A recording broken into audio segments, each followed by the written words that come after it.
Bonjour à tous et à toutes. On m'a demandé de faire une vidéo sur la théorie de l'évolution. Eh bien, ce n'est pas ma spécialité, donc j'ai réfléchi un petit peu à la question, j'ai travaillé un petit peu le sujet, et je peux apporter au moins quelques pistes de réflexion dont je vais vous faire part dans cette vidéo. Bon, pour commencer cette vidéo, je vais d'abord dire en quoi je crois, ça me paraît important. Eh bien, je crois en un Dieu créateur du ciel et de la terre, des galaxies et des univers. Et je crois que la création est permanente, c'est-à-dire que Dieu crée le monde et que si Dieu cesse de créer le monde disparaît instantanément dans le néant. Je crois également à la création éternelle, sans début ni fin de toute éternité. Dieu crée le monde et il crée le monde parce qu'il ne sait pas faire autre chose que de le créer. Et si nous voyons le monde avec un commencement et une fin, c'est simplement parce que nous sommes des créatures limitées, nous sommes bornés. La créature a un commencement et elle a une fin, mais la création est sans début ni fin, elle est là de toute éternité. Nous croyons également en Adam, l'homme primordial, créé également de toute éternité, parce que nécessaire au Créateur. Alors après qu'il soit question d'un jour, de 6 jours, de 1000 ans ou 1 milliard d'années, eh bien finalement ça importe peu. C'est discuter de détails. L'important c'est de savoir que Dieu est le Créateur. En fait, en vérité, je doute même de la réalité telle que je la vois, me disant que peut-être la réalité n'est qu'une façon de représenter le monde à un esprit humain, et que le monde alors apparaît différemment selon la créature qui le regarde. Je me demande également que vaut le temps, que veut dire 4 milliards d'années, sans quelqu'un qui le perçoit. Donc partant de là, vous vous en doutez bien, eh bien je ne crois pas à la théorie de l'évolution. On pourra m'apporter toutes les preuves, on pourra me faire tous les discours, on pourra me raconter tout ce qu'on veut. Eh bien, la théorie de l'évolution, elle ne sera jamais supérieure à ma foi, et elle ne pourra jamais venir contredire ma foi. On nous dit qu'il pourrait y avoir des croyants, des catholiques par exemple, qui croient en la théorie de l'évolution. Mais c'est un non-sens. Soit on croit que le Dieu est créateur, soit on croit que la vie, elle est née par hasard. Mais on ne peut pas croire aux deux en même temps. Eh bien, à mon avis, ils sont dans la dissonance cognitive, dans la schizophrénie. Il n'y a rien de rationnel là-dedans. Soit on croit que Dieu crée le monde, soit on croit la théorie de l'évolution. Pour les tenants de la théorie de l'évolution, eh bien, l'évolution n'est plus une hypothèse, c'est un fait scientifique étayé par des milliers de publications dans tous les domaines, d'écologie, de la génétique, de la génomique, etc. et étayé encore par des observations sur des échelles de temps plus ou moins longues, etc., etc. Alors il y a une ambiguïté sur le mot théorie, puisque le commun des gens croit qu'une théorie, eh bien, ce ne sont que des hypothèses, alors que pour les scientifiques, la théorie est quelque chose de vrai, ou au moins provisoirement vrai. Alors pour lever cette ambiguïté, nous dirons que la théorie de l'évolution est en fait une doctrine de l'évolution, et nous employons le mot doctrine dans son sens littéral. C'est-à-dire comme un ensemble de principes d'énoncés, érigés ou non en système, traduisant une certaine conception de l'univers, de l'existence humaine, de la société, et s'accompagnant volontiers, dans le domaine envisagé, de la formulation de modèles de pensée et de règles de conduite. On applique généralement le mot doctrine à des modèles religieux, et bien ici c'est exactement le cas. La doctrine de l'évolution est un dogme de la République laïque, dont les docteurs académiques, nouveaux clergés du régime, en sont les gardiens. La République est religieuse, on ne le dira jamais assez, même si cette religion n'a pas de Dieu. La théorie de l'évolution en est un pilier, puisqu'elle en propose une cosmogonie. On le voit bien, la doctrine de l'évolution, eh bien, c'est un modèle global d'interprétation de l'humain. De même que les études qui sont faites dans ce milieu-là, elles ne visent qu'à vérifier, qu'à conforter la théorie de l'évolution. Elles ne cherchent jamais à la remettre en cause, parce que la remettre en cause, c'est la chute idéologique. C'est un point ici qui nous ramène à la fausse histoire, parce que les académies sont produites par la fausse histoire, et pas seulement les académies d'histoire, mais toutes les académies, c'est-à-dire les académies de sciences humaines, comme la biologie, l'anthropologie, la sociologie, la paléontologie, l'archéologie, etc. Toutes ces disciplines sont produites à partir de la fausse littérature gréco-romaine. La théorie de l'évolution est quelque part aussi une branche de l'histoire. Et les deux disciplines ont ceci en commun, c'est qu'elles cherchent à prédire le passé. Un peu comme autrefois le mage prédisait l'avenir en lisant dans les entrailles du poulet. Et si la fausse histoire vit de la production d'artefacts contrefaits, il y a lieu aussi de douter des objets que la paléontologie découvre.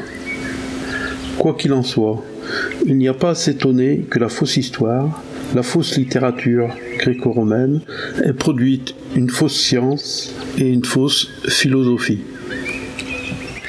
Puisque la doctrine de l'évolution, en tant que théorie du vivant, eh bien, elle ne s'arrête pas à cette théorie, mais c'est elle qui permet des doctrines philosophiques, comme par exemple le structuralisme ou l'existentialisme. Parce que Darwin est le premier à proposer une explication rationnelle du monde sans Dieu, eh bien il est la matrice de toutes les idéologies matérialistes qui surgiront au XXe siècle. Ce funeste XXe siècle, dirons-nous, parce que ces idéologies matérialistes basées sur une idée de mort, eh bien conduisent à la mort. Ils en ont fait la démonstration à qui mieux. Puisque si jusqu'à là on colonisait pour apporter le salut au peuple païen, voilà maintenant que les sociétés les plus évoluées doivent apporter la civilisation au peuple indigène, resté dans l'état de nature, dans des forêts sauvages. La doctrine de Darwin crée ainsi une hiérarchisation des cultures sur un critère d'évolution. Il y aurait des sociétés plus évoluées et des sociétés moins évoluées. Et qu'en conséquence, eh bien, les sociétés les plus évoluées, ce sont les sociétés qui sont tournées vers l'avenir, et les sociétés les moins évoluées, qui ont moins su s'adapter, qui sont donc moins intelligentes, moins performantes, eh bien, ces sociétés-là sont appelées à disparaître sous le régime de l'évolution, sous le régime du progrès, sous le régime du darwinisme. On dira bien sûr que le racisme ou le darwinisme social, eh bien ce n'est pas de la théorie de l'évolution. Et pourtant, ces doctrines découlent d'elles. La doctrine de l'évolution est la mère de toutes ces idéologies. Le wokisme et la cancel culture, pour citer des exemples plus proches de nous, eh bien, ne pourraient pas exister sans les théories de Darwin. Donc on fait face à tout un arsenal de théories, de doctrines, de philosophies qui nous conduisent toujours dans la même direction. L'évolutionnisme comme l'héliocentrisme, eh bien, nie la place de l'homme au centre de la création. Parce que si l'homme est au centre de la création divine, c'est qu'il participe à un projet et que ce projet, l'engage, lui donne une responsabilité. C'est-à-dire que le sacré est ce qui oblige l'homme. Et en dégageant l'homme du sacré, c'est-à-dire en le dégageant de ce qui l'oblige, eh bien, on peut plus facilement manipuler l'homme et le conduire là où on veut, puisque ses réticences à accepter les nouvelles lois, les nouvelles normes, les nouvelles mœurs, eh bien, sont éliminées avec l'élimination du sacré. On comprend bien en tout cas que la doctrine de l'évolution, eh bien, ce n'est pas seulement un projet scientifique, mais c'est un projet religieux et politique. Religion et politique se confondant ici dans un même ensemble qui ne dit pas son nom. Il faut amener l'homme vers le progrès en lui faisant renoncer à ses traditions. Il faut faire passer l'homme de l'homme moral à l'homme jouisseur, à l'homme consommateur, dans une perspective où le futur est toujours mieux que le passé. Donc combattre les idées conservatrices au profit des idées progressistes. La théorie de l'évolution, c'est le progressisme, c'est le progrès et la folie du monde déshumanisé qu'on nous propose. Alors l'autre jour j'étais sur la place du village, il faisait nuit et la place est éclairée en fait par un seul réverbère. Et là, il y avait un type qui donnait l'impression de chercher quelque chose. Et je m'approche, je lui demande, mais monsieur, que cherchez-vous? Il me dit, j'ai perdu mes clés. Alors je cherche un moment avec lui, et puis au bout d'un moment, je lui dis, mais vous êtes sûr de les avoir perdues là? Il me dit, eh bien, non, mais il n'y a que là qu'il y a de la lumière. Et un scientifique, c'est ça. C'est quelqu'un qui cherche là où il y a de la lumière. C'est-à-dire qu'il a défini un cadre dans lequel il pense qu'il va pouvoir étudier le réel, mais qui en réalité ne lui permettent pas de voir ce qu'il y a en dehors du cadre. Un scientifique, donc, c'est quelqu'un qui cherche ses clés sous un lampadaire. À l'époque des Lumières, il y a eu une révolution épistémologique qui a consisté à dire, eh bien, pour étudier la nature, il faut l'étudier à partir des lois naturelles, sans faire intervenir le surnaturel, parce que lorsqu'on l'on fait intervenir le surnaturel, le problème est réglé et la science n'a plus de place. Dans la Genèse, la création du monde, c'est 2 pages, quoique toute la création soit entièrement contenue dans le seul premier verset. Ce n'est pas des dizaines de milliers d'études dont on se demande si au final elles ne sont pas le produit d'une crainte de Dieu qui ne veut pas dire son nom. Mais cette révolution épistémologique a été possible parce que les théologiens du Moyen-Âge ont déterminé que Dieu agit au moyen des causes secondes. Les causes secondes étant l'ordre naturel. Ce qui signifie qu'il y a toujours une cause seconde entre l'agir de Dieu et sa manifestation dans la réalité. Et si à cette cause vous cherchez la cause, vous trouverez une autre cause seconde, reculant ainsi à l'infini l'agir de Dieu. Ainsi, dans l'ordre naturel, vous ne pouvez trouver Dieu, mais seulement les causes secondes de son agir. Il était alors logique que la science voulant étudier l'ordre naturel, étudie les causes naturelles, c'est-à-dire les causes secondes, jusqu'à ce qu'on en arrive à cette idée saugrenue qu'il suffisait d'une infinité de causes secondes pour se passer d'une cause première. Et c'est la théorie de l'évolution qui devint cette série de causes secondes sans cause première. Supercherie. Même le temps géologique ne serait pas assez long pour produire autant de complexité et de diversité. Chaque mutation, c'est une génération. J'aimerais qu'il nous chiffre le temps. Combien de mutations, combien de générations? Je serais étonné que le compte soit bon. Et puis, Dieu n'est certainement pas stupide au point de confier au hasard l'avancement de son projet. Donc, on a escamoté Dieu, le monde a été désenchanté et vidé de son sens, le moteur de la vie se limitant au struggle for life, au combat pour la vie, alors que la vie est abondance, donc gratuit et profusion. Alors on nous dit que la science, ça n'a rien à voir avec la religion. D'un côté, on décrit la réalité et de l'autre, on établit des règles morales. Les 2 mondes sont distincts. C'est platement faux. C'est même complètement une arnaque, puisqu'en proposant une cosmogonie athée, c'est-à-dire sans créateur, cette doctrine nie explicitement l'action d'un créateur, donc nie la pertinence des enseignements religieux. Ils disent que les préjugés religieux ne doivent pas rentrer dans un laboratoire. Non, non, non, c'est la laïcité, c'est la science, non, non. Sauf qu'ils fondent leur pratique sur un préjugé de nature religieuse. Il n'y a pas de Dieu créateur. Et expliquent le monde à partir de ce préjugé. Ils se moquent de nous. Ils disent que c'est un universalisme non dogmatique, au prétexte qu'en science, tout est réfutable à tout moment. Sauf que leur dogmatisme est dans les règles mêmes de leur science. Doctrine de l'évolution et doctrine religieuse sont donc en concurrence directe sur le champ de la direction des consciences. C'est en cela que cette doctrine est religieuse et qu'au final, elle n'a pas grand-chose de scientifique, parce qu'elle repose sur des croyances loin d'être établies. Par contre, cette doctrine est obligatoire, puisqu'elle est un enseignement obligatoire de la République, comme le petit catéchisme de la République laïque, un enseignement sans contredit, imposé à nos enfants. Mais s'ils pensent comprendre le monde, eh bien en fait ils en disent rien d'intéressant. parce qu'ils se rendent incapables de penser le projet du créateur, de donner du sens à la création. À les écouter, ils en sont même à inventer tout un langage qui évite que l'on croie que les choses sont faites en fonction d'un projet. L'œil n'est pas fait pour voir, il est fait et il se trouve qu'il voit. La téléologie n'a pas cours sous Darwin.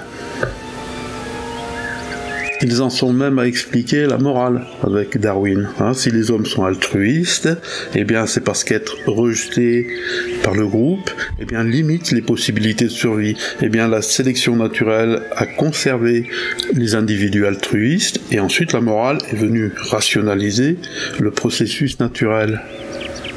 C'est un processus sans âme, comme mécanique, qui donne naissance à la morale.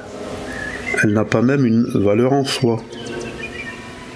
Alors à quoi ça sert de parler de la vie? Si on décrit une marionnette, si on décrit un automate, si on décrit une machine, mais qu'on ne comprend pas le plan d'ensemble, c'est-à-dire qu'au final on produit une science inutile, qui ne nous apprend rien sur le réel, puisque la science a choisi dès le début d'escamoter au réel toute la partie surnaturelle, divine de l'esprit, pour se contenter de regarder le réel que du point de vue de la matière, et expliquer l'esprit à partir de la matière. Une science qui a pas servir de fabrique à savants fous qui vont encore nous pourrir la vie, on ne sait pas vraiment à quoi ça sert. Les académies sont autophages, elles se nourrissent de leurs propres excréments.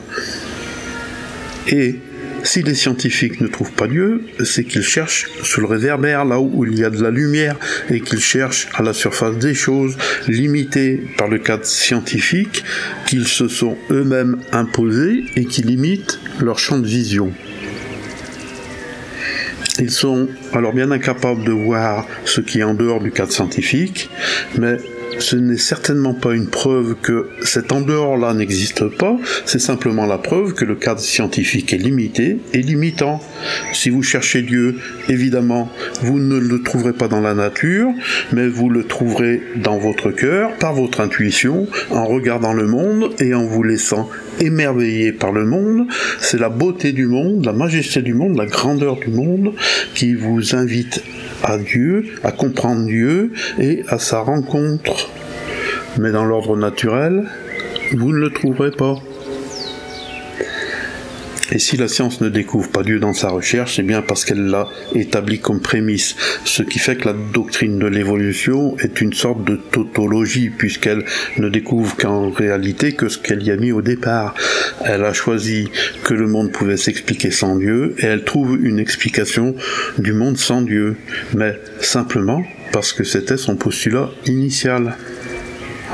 Et puis il faut ajouter à cela que pour l'athée, eh bien la théorie de l'évolution lui est nécessaire à sa survie intellectuelle, psychologique, parce que sans la théorie de l'évolution, sans cette explication du monde sans Dieu, eh bien il n'y a plus d'explication à la vie, il n'y a plus d'explication au monde, et il se retrouve eh bien comme un con. La seule chose que font les savants depuis qu'ils avancent dans la voie de l'exploration de l'ordre naturel, et bien plus ils avancent, plus ils découvrent les machineries au cœur des cellules infiniment intelligentes et complexes. Ici, sur les images qui défilent, vous voyez des machines moléculaires, c'est-à-dire au niveau juste au-dessus de l'atome. Il y a dans les cellules toute une tripotée de micro-agencements qui réalisent des tâches précises, à la fois simples et infiniment complexes. À noter qu'ils appellent ça des robots, des machines, des automates.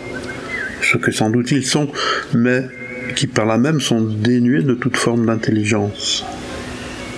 Plus la science naturelle avance dans les causes secondes, plus elle découvre un monde complexe, des agencements extraordinaires qui rendent grotesque l'idée que le hasard et la sélection naturelle puissent l'expliquer. Mais pourtant, ils persistent dans leur affirmation qui ne font que repousser de cause seconde en cause seconde la présence transcendante de la cause première. Donc non seulement la théorie de l'évolution, la doctrine de l'évolution est une tautologie, elle ne découvre que ce qu'elle a mis au préalable, mais de plus elle est indispensable à celui qui l'a construit. C'est-à-dire qu'au final, eh bien, cette doctrine-là, elle est là pour justifier l'athéisme. Et on comprend bien que le darwinisme est un dogme de la religion athée, ce qui explique les persécutions que subissent les créationnistes, qui sont sommés de faire semblant d'y croire, alors que ce dogme est incompatible avec leur foi. Alors évidemment, les scientifiques, ils disent, eh bien, nous n'avons pas besoin de Dieu dans nos expériences, et en fait, nous ne disons rien sur Dieu. Seulement, si vous pointez et vous dites créationniste, c'est-à-dire vous leur dites, eh bien, vous avez oublié dans vos équations quelque chose, c'est-à-dire l'intervention divine, eh bien là, tout de suite, c'est les cris d'orfraie, c'est-à-dire que les créationnistes, les croyants, eh bien, sont un danger, hein, parce que ils ont derrière eux un projet politique, un projet réactionnaire, un projet conservateur, hein. Les créationnistes soutiennent Trump, les créationnistes sont contre l'avortement, etc., etc. Technique bien connue de la diabolisation de l'opposant. Preuve, s'il en fallait, que le créationniste est bien un ennemi dangereux. Donc on voit bien que cette question de nous on ne dit rien sur Dieu, eh bien ce n'est pas vrai, puisque dès que vous voulez remettre Dieu dans l'équation, ils deviennent fous furieux, énervés. Et d'ailleurs à ce niveau-là, eh bien les croyants subissent une forme de terrorisme intellectuel permanent, hein, de la part de des croyants de cette doctrine. À l'école, hein, d'abord, où elle est imposée aux enfants sans autre alternative, sans autre modèle de compréhension.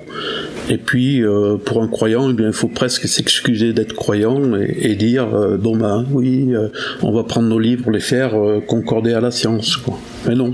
Il n'y a pas à accepter ce terrorisme et à marcher dans leur plate-bande, à utiliser leur vocabulaire et à utiliser leur théorie comme si c'était la vérité vraie, alors que ce ne sont que des hypothèses, et des hypothèses qui, on va le voir, eh bien des hypothèses qui ne répondent pas aux vraies questions. Alors pour terminer sur ce thème, eh bien, un dernier mot. On nous dit, par exemple, eh bien, il y a des scientifiques qui croient en Dieu. C'est comme de dire que quand on est scientifique, on croit nécessairement à la théorie de l'évolution. Mais non, il y a aussi des scientifiques qui n'y croient pas. Même si, évidemment, ils vont être ostracisés par le système, par les académies. Mais non, la science n'est pas un tout indéflectible. Et penser le contraire, c'est ce qui nous amène dans ce monde totalitaire que nous subissons depuis 2 ans. Où il faut croire le consensus scientifique, la science nous dit que ceci, la science nous dit que cela, et au final, la science est en fait le moyen de la tyrannie, le moyen de notre oppression. Et il faudrait encore croire à leur dogme. À un certain moment, il faut dire stop. On ne veut plus de vous, on ne veut plus de vos mensonges. Alors les preuves, hein, dans cette deuxième partie, on va examiner les preuves. On va essayer de faire assez vite, d'être concis, hein, parce que sinon on peut discuter des heures et des heures. Eh bien, donc la première des preuves de l'évolution, c'est la question de la sélection naturelle. Hein, la sélection naturelle, en fait, c'est un procédé qu'on connaît bien, les paysans connaissent bien. C'est par exemple la capacité de produire des vaches qui font plutôt du lait ou des vaches qui font plutôt de la viande. Mais avec ces méthodes, les paysans n'ont jamais réussi à produire un âne qui fait que de la crème. Hein, c'est-à-dire qu'ils peuvent faire évoluer l'espèce, mais ils ne peuvent pas créer une nouvelle espèce. Et ça, c'est pour une simple raison, c'est parce que les espèces ont des facilités d'adaptation à leur environnement. Et ces facilités d'adaptation à leur environnement, c'est ce qui fait l'équilibre, l'harmonie du monde. Chaque espèce s'insère au sein des autres espèces, et par ses propres facultés qui lui viennent de Dieu, évidemment, eh bien, elle s'adapte à son environnement. Et le tout crée le monde merveilleux que nous voyons. Mais ça ne signifie nullement que par ce procédé-là, on peut passer d'une espèce à une autre espèce. passer d'un individu qui marche à un individu qui vole. Donc l'adaptabilité des espèces n'est pas une preuve de l'évolution des espèces. Donc la deuxième série de preuves de l'évolution, c'est la phylogénétique.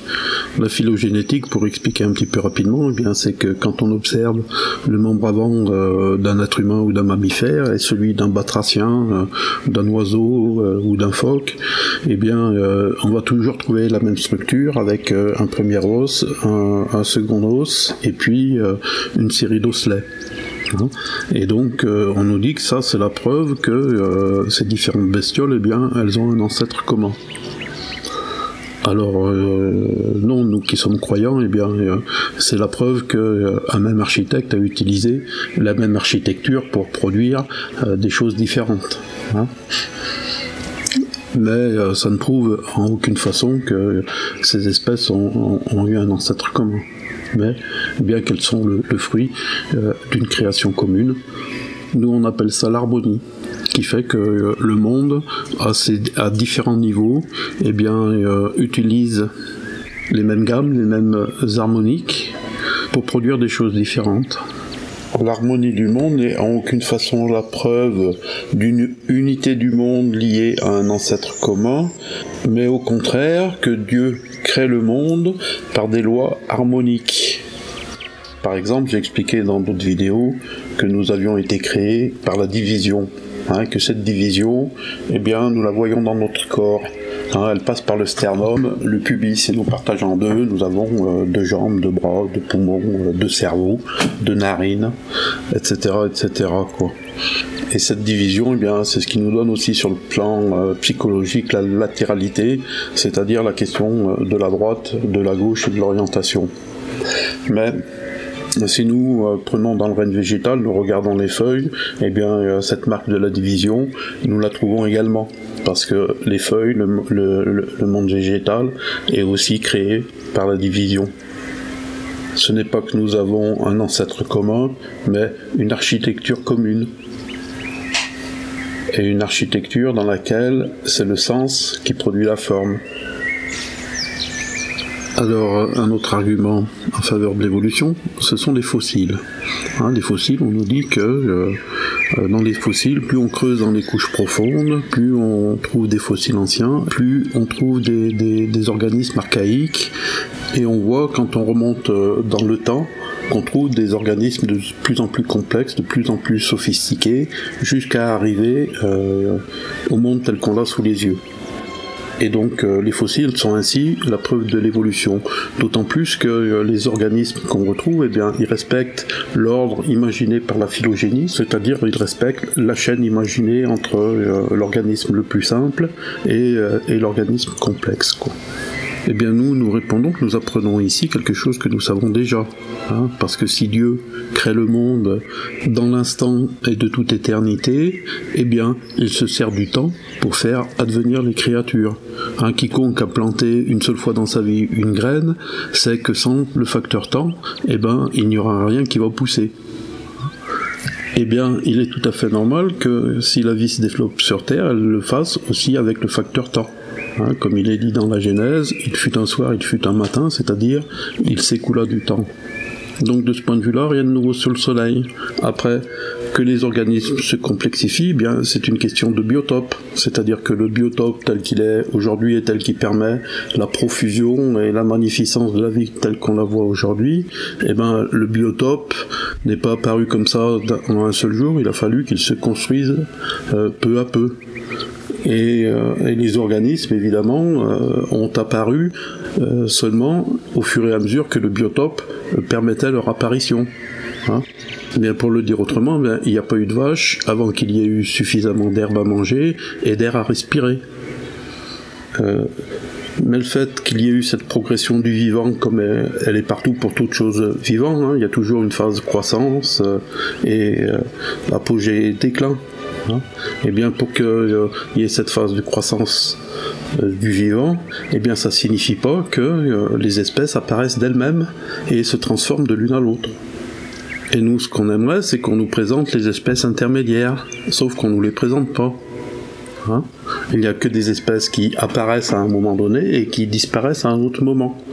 Mais il n'y a pas d'espèces qui se transforment en autre espèce. On ne trouve pas ça dans les fossiles.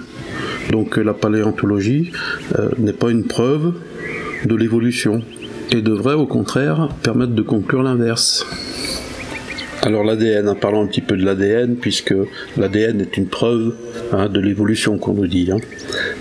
C'est une preuve parce que avec l'ADN, eh bien, il y a les possibilités de mutation et puis la possibilité de mélanger l'ADN à partir de la reproduction sexuée. Donc avec ce système, eh bien, la vie produit toujours du nouveau et cette capacité de produire toujours du nouveau, comme eh bien, c'est la même chose que la capacité d'adaptation, eh bien, parce que la vie serait capable de produire toujours du nouveau, et eh bien, ce serait une preuve de l'évolution. Alors, je ne vais pas rentrer dans le détail, mais je veux simplement dire une chose. Eh bien, qu'est-ce que c'est l'ADN ? Eh bien, l'ADN, c'est de l'information. Alors effectivement, c'est dans les acides aminés, mais c'est de l'information. Qu'est-ce qu'il y a de la valeur dans un CD ? C'est pas le bout de plastique, c'est la chanson. Ici, qu'est-ce qu'il y a de la valeur dans l'ADN ? Eh bien, c'est l'information. C'est-à-dire que c'est un contenu spirituel. L'information, c'est de l'esprit, c'est pas de la matière. Alors moi, je voudrais qu'on m'explique comment une matière qui ne pense pas a pu apprendre à lire et à écrire. Et en regard de ça, je mets l'évangile de Jean. Au commencement était la parole, et la parole était auprès de Dieu, et la parole était Dieu. L'ADN, c'est la preuve de Dieu, de l'intelligence supérieure qui dirige le monde. Ni plus, ni moins. Et puis, a-t-on tout compris de l'ADN, sait-on tout sur lui ? Est-on sûr qu'un esprit ne puisse pas coder un ADN et faire apparaître subitement un organisme nouveau ? A priori, pourquoi ça serait pas possible ? Est-ce qu'on sait si l'ADN c'est d'abord de l'information ? Eh bien, est-ce qu'on est vraiment sûr que des modes de transmission de cette information ? Est-ce que c'est seulement par la reproduction ? Est-ce qu'il ne peut pas y avoir d'autres modes ? Par exemple, les virus ne peuvent-ils pas servir de transport à l'ADN et ainsi recombiner des créatures avec de nouvelles propriétés ? Pourquoi pas ? Enfin, on peut imaginer tout un tas de choses qui, au final, sont au minimum la preuve de notre ignorance, mais qui montrent qu'il y a au moins d'autres hypothèses, d'autres possibles. On ne sait pas. Dieu seul sait, dit-on. Donc voilà, j'ai rapidement dit ce que j'avais à dire sur la question des preuves. Maintenant, je voudrais aborder la question inverse, c'est-à-dire la question des preuves contraires. Pourquoi la théorie de l'évolution est fausse ? Alors, la première des preuves, eh bien, elle se trouve avec la première cellule, c'est-à-dire l'apparition de la vie que nos savants, malgré des années de recherche, des décennies de recherche, ne nous ont toujours pas montré comment ils étaient capables de la faire apparaître. Alors, ils ont bien réussi à faire apparaître dans une sorte de soupe primitive, eh bien, des acides aminés ou que sais-je, mais la vie en elle-même, elle n'est jamais apparue encore dans un laboratoire. Et si la vie en elle-même, elle ne peut pas apparaître comme ça, c'est parce que tout ce qui existe est soumis à l'entropie, c'est-à-dire à un chemin de dégradation qui mène vers la dégradation. Et la vie, pour qu'elle se maintienne, il faut qu'elle lutte contre l'entropie. Et pour lutter contre l'entropie, la vie doit être dotée de deux fonctions fondamentales qui sont eh bien, la reproduction, au moins la réplication, dans le cas d'une bactérie, unicellulaire, et être capable eh bien, d'absorber de l'énergie. Et ces deux fonctions, qui sont des fonctions en fait qui sont déjà par elles-mêmes extrêmement complexes, eh bien, il n'y a aucun moyen de les obtenir à partir de rien, à partir simplement du hasard. Et personne encore a réussi à reproduire la vie à partir de la matière. C'est-à-dire qu'à la théorie de l'évolution, il lui manque sa première marche. Et si on n'a pas la première marche, ça devient difficile de croire aux autres. Alors qu'évidemment, dans l'hypothèse créationniste, eh bien, c'est le souffle divin qui crée le monde, qui insuffle l'énergie nécessaire pour vaincre l'entropie. On lui donne le nom de pulsion, de libido, de ce qu'on voudra, mais le monde est habité par une énergie, l'énergie du vivant. Et cette énergie du vivant, eh bien, c'est celle qui s'oppose à la mort de la matière. Et étudier la vie simplement à partir de la matière, eh bien, revient à étudier la vie comme si elle était morte. Ce qui n'a pas de sens. Alors il y a un autre problème, on l'a vu, j'ai déjà parlé de l'absence des espèces intermédiaires dans les couches de sédiments, dans les espèces fossiles, mais ces espèces intermédiaires ne font pas que manquer dans les fossiles, elles manquent aussi de façon théorique. C'est-à-dire qu'on a du mal à s'expliquer comment des systèmes biologiques complexes, par exemple comme le système sanguin, par exemple comme l'œil, ou par exemple comme le vol des oiseaux, et bien comment ces systèmes complexes, ils ont pu se construire à partir de petites modifications faites par hasard sans se diriger dans aucune direction, et qui apportent petit à petit des avantages, mais qui ne fonctionnent que quand le système est complètement au point. C'est-à-dire, par exemple, dans le cas du vol des oiseaux, eh bien, il faut que le vol soit accompli pour que l'animal en tire un bénéfice. C'est-à-dire que tant qu'il développe les éléments du vol, eh bien, il n'en tire aucun bénéfice, et pourtant, il continue dans cette direction, malgré qu'il n'ait pas le projet de voler. Alors pour expliquer le vol, il passe par la théorie des dinosaures. Ils nous disent que c'est les dinosaures qui ont appris à voler.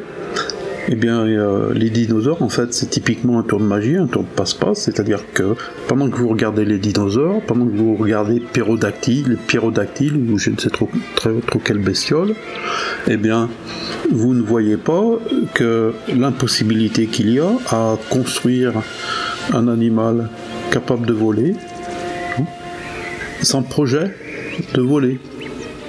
Voilà. Moi, je ne crois pas qu'on sache expliquer ça. Alors, d'après les savants, eh bien, les dinosaures, eh bien, sont l'ancêtre des poulets. Voire même un poulet, c'est un dinosaure. Alors, comment ça s'est passé ? Eh bien, en fait, ils ont grossi du cul, pris une grosse queue, ce qui a fait un contrepoids qui les a fait relever. Les pattes avant touchaient plus le sol, donc du coup ils s'en sont plus servis, et puis ils ont commencé à se laisser pousser des plumes, et puis une fois qu'ils se sont laissés pousser des plumes, ils ont diminué du cul, parce qu'avec un gros cul, bien évidemment on peut pas voler, et puis ils ont diminué du cul, et puis jusqu'à arriver à prendre leur envol, quoi. C'est ce qu'on nous dit, c'est de la science, même de la science académique.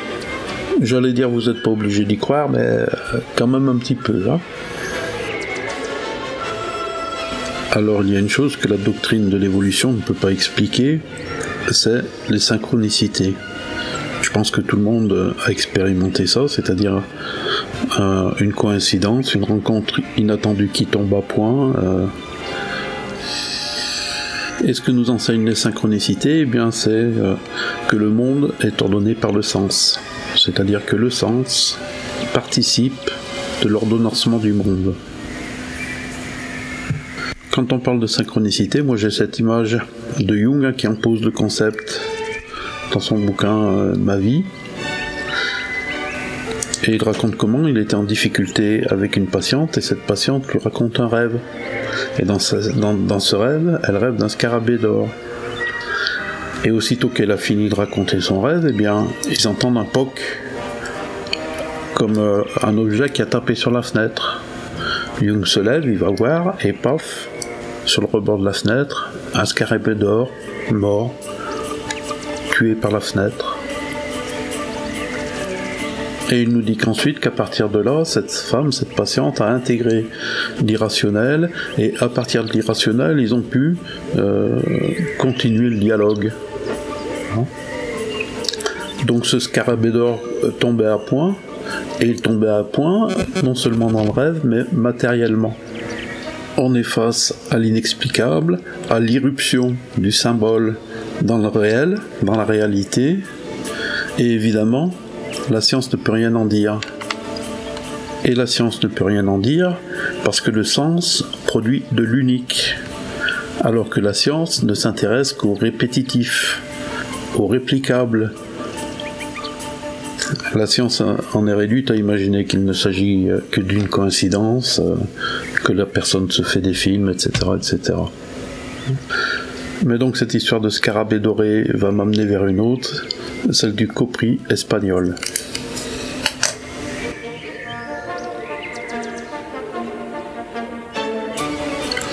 Alors il y a quelques années, une histoire m'avait marqué, une histoire que j'avais lue dans Le Contemplateur solitaire d'Ernst Junger, l'histoire du copri espagnol. Alors le copri espagnol, c'est un petit animal, c'est un coléoptère qui possède une carapace avec à l'avant une forme de bouclier et une corne qui lui donne un petit peu des airs de rhinocéros. Hein. Et cet animal, donc c'est un coléoptère, et comme la famille des coléoptères, des insectes, la plupart des insectes, eh bien ce sont des animaux qui se métamorphosent. Alors ça veut dire quoi? Ça veut dire qu'en fait, il y a 4 étapes dans la vie de cet animal. Il y a la première étape qui est celle de l'œuf, hein, un œuf qui émane évidemment d'un animal adulte. Eh bien, l'œuf se transforme en une larve, et la larve c'est un animal complet, quoi, c'est-à-dire qui possède des pattes, qui est capable de se déplacer, qui a des yeux, qui a des mandibules et qui mange. Hein. Il mange en général des feuilles ou s'il vit dans le milieu aquatique, ce qu'il trouve à manger dans l'eau. Et au bout d'un moment, quand cette larve elle s'est suffisamment développée, elle forme un cocon. Un cocon dans lequel elle va passer à un nouveau stade qui est le stade de la nymphe. Et du stade de la nymphe va éclore au bout d'un certain temps l'animal adulte entièrement terminé, c'est-à-dire qui ne subira pas de croissance et qui vivra la vie de l'animal adulte. Alors ce qu'il faut bien comprendre de la nymphe, c'est que ce ne sont pas les yeux de la larve qui feront les yeux de l'imago. L'imago, c'est comme ça qu'on nomme l'animal adulte. Hein. Ce ne sont pas les yeux de la larve qui feront les yeux de l'imago. Ce ne sont pas les mandibules de la larve qui feront les mandibules de l'imago.